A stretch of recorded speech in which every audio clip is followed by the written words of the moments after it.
अध्यात्म विश्व विज्ञान यूट्यूब चैनल पर आप सभी का हार्दिक स्वागत है।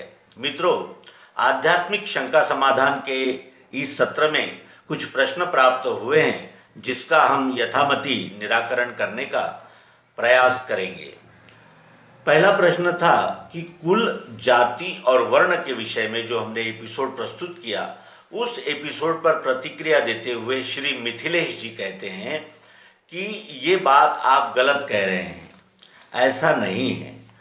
श्री कृष्ण जी ने जब युद्ध भूमि पर वो रथ खड़ा किया तो अर्जुन संकुचित हो गया, अर्जुन रोने लगा और युद्ध करने से इनकार करने लगा।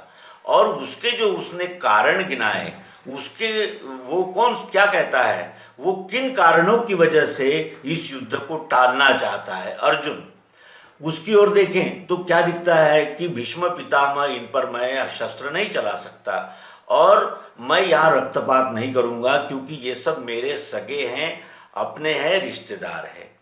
और फिर वो कहता है कि यहाँ अगर मैं इन्हें इतना सारा खून खच्चर करूँ तो वो मिलने वाला राज्य किस कीमत का होगा। इनके लहूलुहान यानी इतिहास के यानी सिंहासन पर मैं नहीं बैठना चाहता, ये भी वो कहता है। साथ ही वो ये कहता है कि जब ये यहाँ पुरुष समाप्त हो जाएंगे युद्ध में, वो स्त्रियां विधवा होंगी और कुछ युवा भी होंगी। आगे के जीवन संचालन के लिए उन्हें किसी न किसी का साथ करना ही होगा। तो इस यानी कुल की स्त्री उस कुल से, उस जाति की यानी उस गोत्र की स्त्री इस गोत्र से ब्याही जाएगी तो ये अधर्म हो जाएगा। इससे मेरे पुरखे, वो ऐसा भी मानता था कि इससे मेरे पुरखे जो स्वर्ग में बैठे हुए हैं, जिनको मैं तर्पण करता हूँ, वो उन तक नहीं पहुँचेगा। ये सारी बातें थी।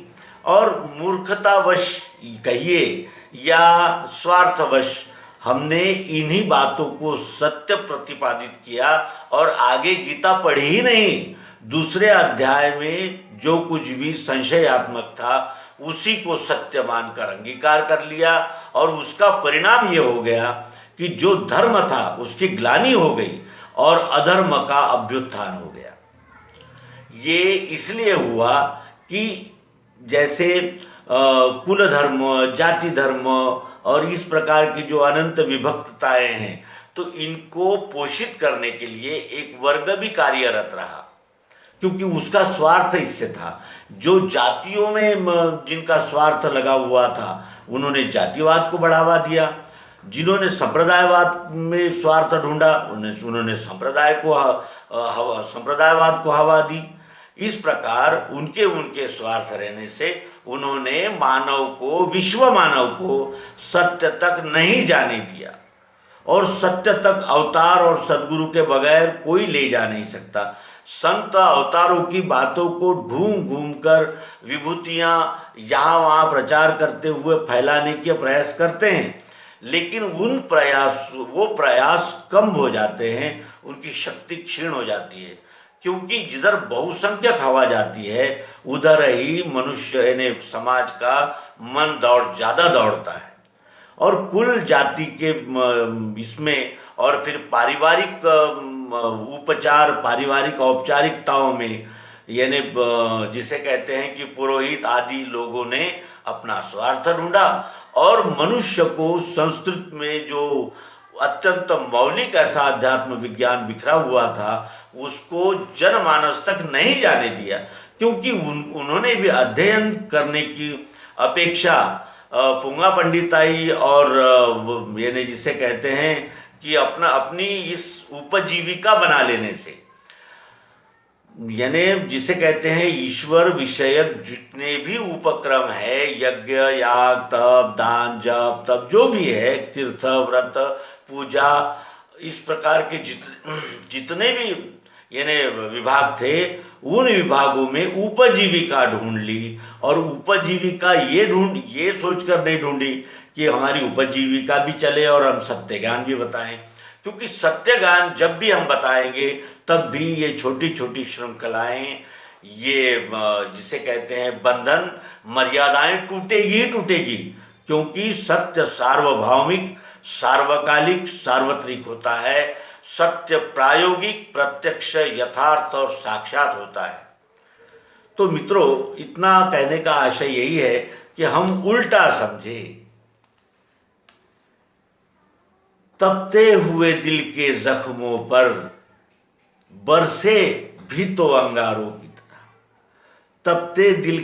तपते हुए दिल के जख्मों पर बरसे भी तो अंगारों की तरह। इस प्रकार का कार्य हो जाने से हम धर्म से दूर होते चले गए और धर्म के नाम पर जो पाखंड उदय हुआ उसी के पीछे हम लग गए।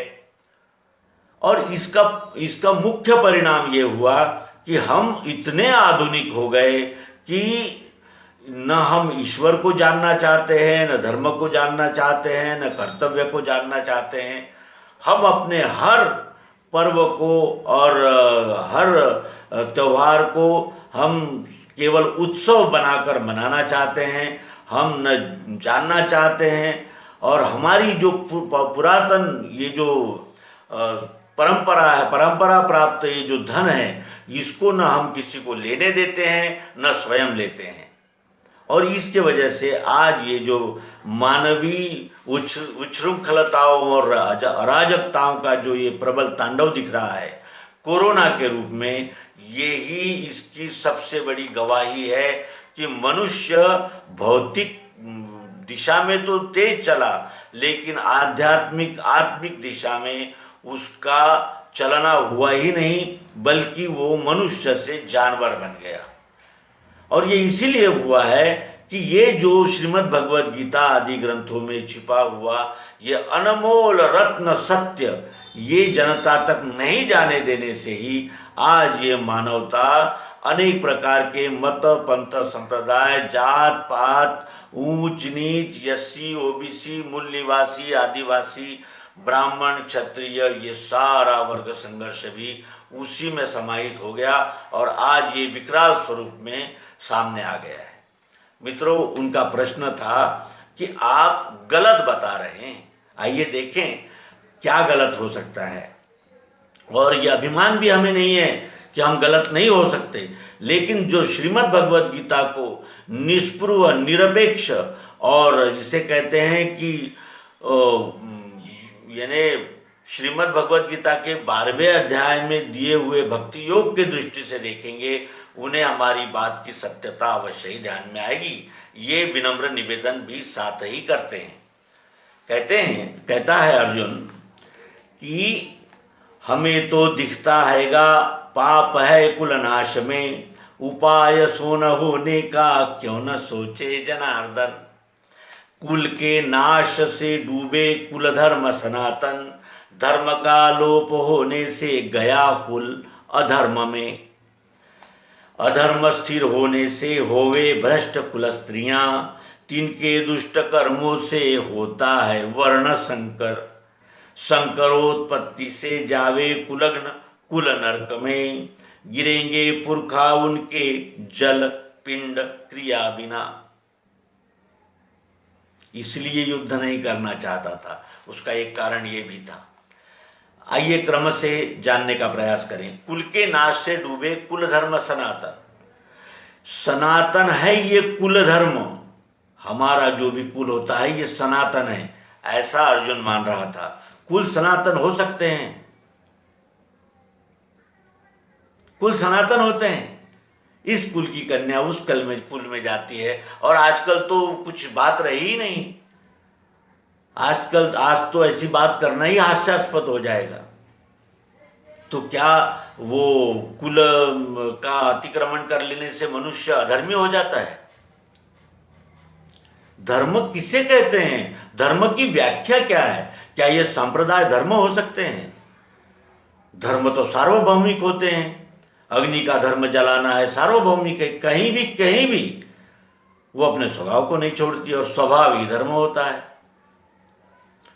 कुल के नाश से डूबे कुल धर्म सनातन, धर्म का लोप होने से गया कुल अधर्म में। और ये कुल धर्म का लोप होने से कुल अधर्म में चला जाता है, ऐसा होता है। अधर्म स्थिर होने से होवे भ्रष्ट कुल स्त्रियां, तिनके दुष्ट कर्मों से होता है वर्ण संकर। कुल संकर को ही वर्ण संकर मान रहा है। वर्ण कौन से हैं? ब्राह्मण, क्षत्रिय, वैश्य और शूद्र, ये वर्ण है। और ये वर्ण संकर कब होता है? जब इस वर्ण में स्थित व्यक्ति भेदभाव और मलिनता का व्यवहार करता है, दुष्टता का, अलगाव का, द्वैत का व्यवहार करता है, तब वो वर्ण संकर हो जाता है। ब्राह्मण, क्षत्रिय, वैश्य और शूद्र, शूद्र चांडाल हो जाता है। वर्ण शूद्र वर्ण संकर होते ही चांडाल हो जाता है। वैश्य वर्ण संकर होते ही दानव हो जाता है। क्षत्रिय वर्ण संकर होते ही दैत्य हो जाता है। और ब्राह्मण वर्ण संकर होते ही राक्षस हो जाता है। और ये वर्ण है, जातियां नहीं। जिस प्रकार की आज ब्राह्मण, क्षत्रिय, वैश्य, शूद्र इन नामों से भी जातियां उदय हुई है, नहीं, ये झूठ है। ये वर्णों के नाम है, जिसका विवरण श्रीमद् भगवद गीता के 18वें अध्याय में विस्तार से विश्वरूप परमात्मा के प्रतिनिधि श्री कृष्ण ने बताए हैं। ब्राह्मण किसे कहना चाहिए, यहां से भी उन्होंने मार्गदर्शन किया। और ये 4 वर्ण क्यों निर्माण होते हैं, इसके विषय में श्रीमद् भगवद गीता के 14वें अध्याय में विस्तार से समझाया गया है। हमने अवश्य ही जानने का प्रयास करना चाहिए। और वर्ण संकर कहता है कुल संकर को, और कहता है कि संकरोत्पत्ति से जावे कुलग्न कुल नरक में। नरक की संकल्पना मानता है। और नरक किसे मिलता है, ये भी व्याख्या करता है अर्जुन कि ये जैसे जाति और कुल और गोत्र के संकर हो जाएंगे, तो उससे हमारे कुल जो है वो नरक में चले जाएंगे। नरक कहाँ है? आगामी जन्म यानी अत्यंत निकृष्ट और अत्यंत बुराइयों में जन्म हो जाना, इसे ही नरक कहा जाएगा। ये जेल, कारागृह और पुलिस कोठरी और ये वकीलों के चक्कर और यानी ये सारी परेशानियां क्या ये नरक नहीं है क्या? अनेक प्रकार की व्याधियां, आधियां और ये अनेक प्रकार के जो संकट है, कोरोना और भूकंप और पूर यानी बाढ़े और अकाल, ये सारे क्या नरक नहीं है? दुर्भिक्ष, क्या ये नरक नहीं है? वो अति यानी जिसे कहते हैं कि जो अब तक सुना था अर्जुन ने, उसी का प्रतिपादन वो अपने शब्दों के द्वारा कर रहा है कि कुल का संकर हो जाने से नरक की प्राप्ति होगी। और फिर क्या होगा? तो गिरेंगे पुरखा उनके। वो कहता था कि मेरे पुरखा कहीं ऊपर बैठे हुए हैं, अगर मैं तर्पण नहीं करूंगा तो वो नीचे गिर पड़ेंगे। वो कह रहा था कि अगर मैं तर्पण नहीं करूंगा तो वो वहां से भूखे प्यासे नीचे गिर पड़ेंगे। यानी वो मानता था कि कहीं ना कहीं ऐसा पितृलोक है। इसीलिए भगवान श्री कृष्ण जी ने 3 अध्याय से उसे विस्तार से बताया कि ये स्वर्ग नरक जो भी है ये हमारे कर्मों के ही फल है, और वो और कहीं नहीं है, इसी विश्व में। ये विश्व ही परमात्मा है। और ये आत्मा जो अनंत जीवात्माएं हैं, ये शरीर को छोड़कर एक क्षण भी नहीं रहते, वो तुरंत नया शरीर धारण करते हैं। इसलिए ये जो तेरी कल्पना है कि कहीं ऊपर मेरे पुरखा बैठे हुए हैं, मेरे तर्पण का इंतजार प्रतीक्षा करते हुए, ये बात तेरी झूठ है। और इस प्रकार भगवान श्री कृष्ण जी ने ऐसे यानी जिसे कहते हैं तेजस्वी अंजन डाल दी है। और श्रीमद् भगवद गीता ये विश्व माता के गले का सबसे मौल्यवान रत्न है। और इस रत्न को सर्वांग योग के माध्यम से श्री भगवान मायानंद जी चैतन्य, इन्होंने हम सब तक पहुंचाने का अतीव प्रयास संपूर्ण जीवन भर किया। और उन्होंने किया हुआ बीजारोपण का आज ये स्वरूप हम देख रहे हैं। आगे अर्जुन कहता है, दोषों से ये कुलग्नों के वर्ण संकर कारक, मिटेंगे जाति के धर्म कुल धर्म सनातन। जाति कर्म को भी धर्म कह रहा है, कुल धर्म को सनातन कह रहा है, और कुल के जो आचार परंपराएं हैं उनको धर्म मान रहा है, और कहता है कि वर्ण संकर कारक ये दोष है। आगे कहता है कि कुल धर्म मिटने वाले मनुष्यों को जनार्दन, ये जो कुल धर्म है, कुल की परंपराओं को मिटने वाले मनुष्यों को जनार्दन नरक की प्राप्ति होती है। सुना है हमने यही, कुलाचार न पालन करने वालों को नरक की प्राप्ति होती है, ऐसा भी उसने सुन रखा था। फिर आगे कहता है, कृष्ण वही पाप करने में हम सिद्ध है, राज्य सौख्य वशियाया स्वजनों के वधार्थ में, यानी स्वजनों का वध करना ही महापाप है। अन्य लोगों का वध करना महापाप नहीं है, स्वजनों का वध करना ये महापाप है। इस अज्ञान को हटाने के लिए ही श्रीमद् भगवद गीता का निर्माण हुआ है मित्रों, और अर्जुन का अज्ञान भ्रम संदेह हटे और अंत में वो कबूल करता है, वो मानता है। गीता के 18वें अध्याय में कहता है कि गया मोह मिला धर्म कृपा से आपके मुझे, भ्रम पूर्ण गया मेरा, करूंगा आपका कहा। तो हम भी श्रीमद् भगवद गीता का अध्ययन करेंगे और सत्य को जानने के सदैव प्रयासरत रहेंगे। इस शुभ संकल्प के साथ इस शंका समाधान को समाप्त करते हैं और आप सबसे आशीर्वाद, प्रेम और कमेंट्स चाहते हैं। धन्यवाद। नर्मदे।